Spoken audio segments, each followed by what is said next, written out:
A man knelt in the bottom of a boat, soaked, exhausted, and ready to quit, and within the hour he would be asked to leave everything he had ever known. Somewhere along the shore of a quiet lake, a fisherman who had failed all night was about to meet someone who would ask him to trust again. A teacher unlike any he had heard. A moment that would defy everything he understood about nature, about faith, about himself. What happened next would not just fill his empty nets. It would change the course of history. Stay with us, because by the end of this story, you'll understand why one ordinary morning on the water became the beginning of everything. If you love inspiring Bible stories that bring scripture to life, be sure to subscribe to Arkstone Bible, like this video, share it with someone who needs encouragement, and tell us in the comments what part of this story speaks to you the most. There is a lake in northern Israel that the Gospels call by 3 different names: Gennesaret, Galilee, Tiberias, as if even the writers could not agree on how to describe a place that held so much mystery. This lake was not just water. It was the economic heartbeat of an entire region. Its shores were dotted with small fishing villages, Capernaum, Bethsaida, Magdala, each one dependent on what could be pulled from beneath its surface. Rome taxed this trade heavily. Local authorities licensed the boats. For a working fisherman, every failed night was not simply disappointing. It was dangerous because debts did not pause for empty nets. It was here, on the northern shore of this same lake, that a defeated man sat washing his nets in silence. His name was Simon. Later he would be called Peter, the Rock. But on this particular morning he felt nothing like stone. He felt like failure. Fishing was not just his job. It was his identity, his family's legacy, his only means of survival. And for an entire night, the lake had given him nothing. In the first century, nighttime was the best time to fish these waters. Cooler temperatures drew the fish upward, and darkness hid the nets from watchful eyes below. Simon and his partners, James and John, sons of a man named Zebedee, understood these waters better than most. They had fished them for years. And yet, that night, the lake had stayed silent. Empty net after empty net. Hour after hour. No catch, no income, no explanation. By sunrise, the men were not just tired. They were discouraged in a way that goes deeper than the body. It is the kind of exhaustion that makes a person start to question whether they even know what they are doing anymore. Simon likely had a household depending on him. The Gospels tell us he had a mother-in-law, which means he had a wife and very possibly children under his roof. Every empty net was not an abstract loss. It was a meal not bought, a debt not paid, a question his family would ask him when he walked through the door with nothing to show for a night's labor. There was also his brother Andrew working these same waters alongside him. The two of them were not strangers to hardship, but this particular morning carried a weight that felt different. Heavier, more final, as if the lake itself had decided to withhold its blessing. It was into this exact moment of quiet defeat that a crowd began to gather. A teacher had arrived on the shore, and people were pressing in from every direction, hungry to hear him speak. His name was Jesus of Nazareth, and word of him was already spreading fast through the region.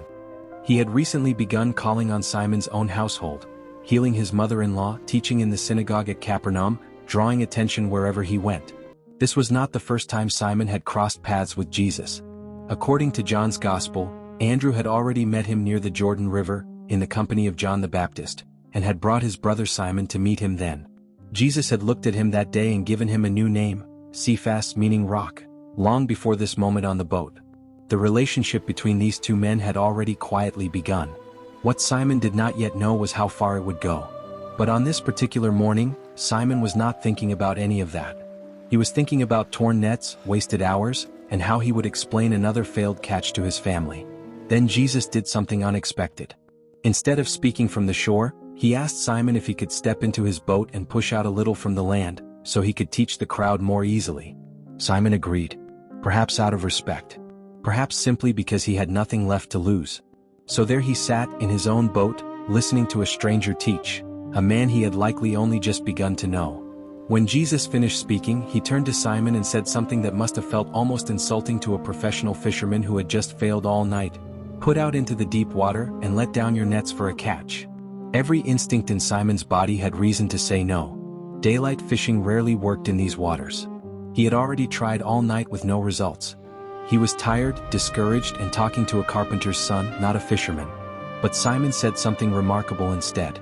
"Master, we worked hard all night and caught nothing. But because you say so, I will let down the nets." That single sentence marks the quiet turning point of the entire story. Not loud faith, not certain faith, just enough faith to try one more time. What happened next was almost too much for the nets to hold. The moment they lowered them into the water, fish began pouring in from every direction. So many that the nets started to tear apart at the seams. Simon and his partners had to signal for help from another boat, and even then both vessels began sinking under the sheer weight of the catch.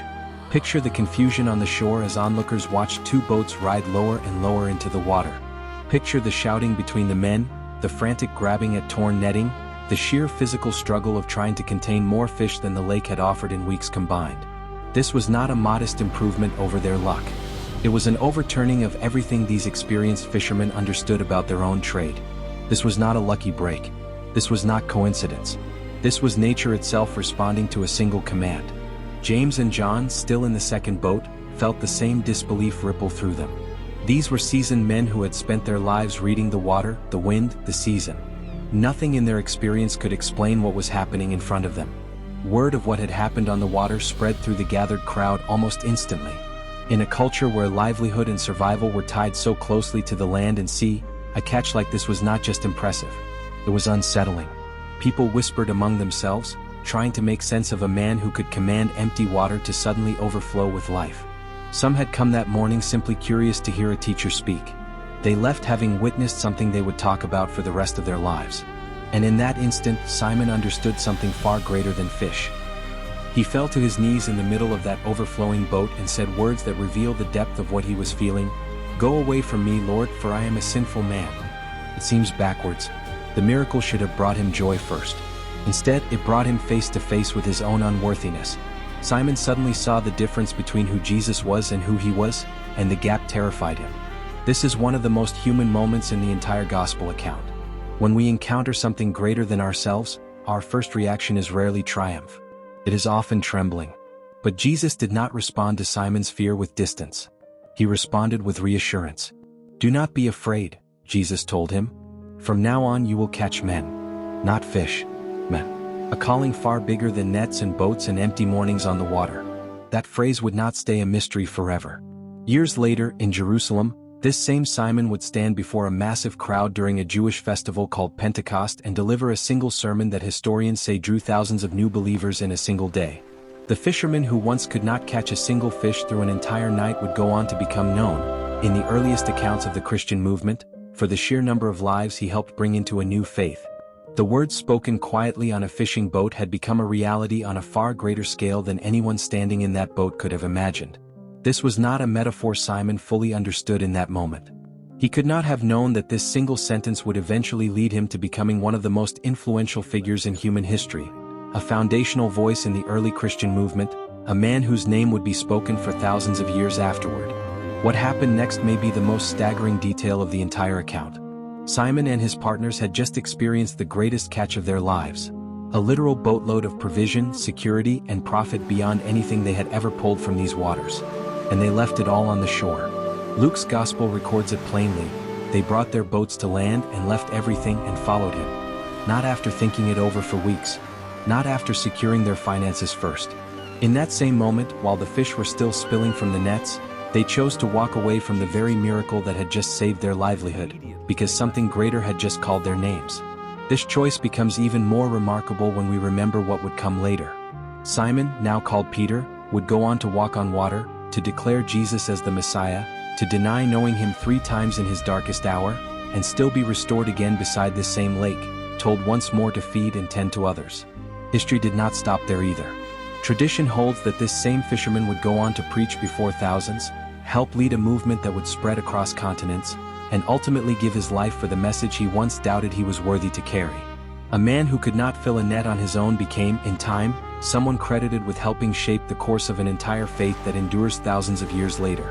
It is worth pausing on how ordinary this beginning truly was. There was no thunder, no blinding light, no dramatic vision in the sky. Just a tired man, a borrowed boat, and a simple instruction he almost had no reason to obey. Transformation did not arrive wrapped in spectacle. It arrived disguised as an inconvenient request at the end of an exhausting night. Faith, it seems, rarely announces itself with certainty. More often, it sounds like a tired voice agreeing to try one more time, not because the outcome is guaranteed, but because the one asking is trusted. The empty nets of that first morning were never really about fish. They were preparing a broken, ordinary man to trust a voice greater than his own experience, and to discover that his greatest usefulness would come not from what he could catch, but from who he was willing to follow. Perhaps that is the quiet invitation hidden inside this ancient story. Every one of us has faced our own version of an empty net, a night of effort that produced nothing, a season that left us questioning whether we still know what we are doing. And yet the same voice that once spoke across the waters of Galilee still seems to ask the same simple question of anyone willing to listen. What would happen if you tried just once more because he said so? Somewhere along that ancient shoreline, an exhausted fisherman knelt in defeat and rose as something entirely different. He came looking for fish. He left carrying a purpose that would outlive him by thousands of years. 2,000 years later, his story is still being told, in villages, in cities, in quiet rooms just like this one, to anyone willing to listen for that same voice.